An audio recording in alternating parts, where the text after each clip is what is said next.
মেঘের বিদ্যুৎ মেঘে যেমন লুকালে না। হ্যাঁ বলো। কোথায় আছো তুমি? এই তো বাজার করে বাসায় যাচ্ছি। কেন? আগে বলো, গুড নিউজ শুনবা না ব্যাড নিউজ? ব্যাড নিউজটাই আগে শুনি। ব্যাড নিউজটা হচ্ছে তোমার এখন থেকে মাঝে মধ্যেই বাজার করতে হইতে পারে। কেন? কারণ গুড নিউজটা হচ্ছে নতুন চাকরিতে তোমার হাজব্যান্ডের কাজের অনেক চাপ থাকবে এখন থেকে। কংগ্রাচুলেশনস। কিন্তু স্যার, আমি আর বাজার করতে পারবো না। যত রেটি হোক না কেন, বাজার কিন্তু আপনাকেই করতে হবে। কেন, কি হয়েছে? আরে ধুর, আমি একদমই দামাদামি করতে পারি না। আজকেও 150 টাকা ঠকে আসছি।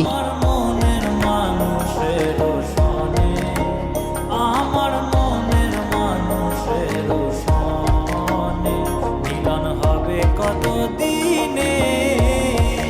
আপনারা কারা আর বাসার ভিতরে কিভাবে ঢুকেছেন? কারা বাসায়?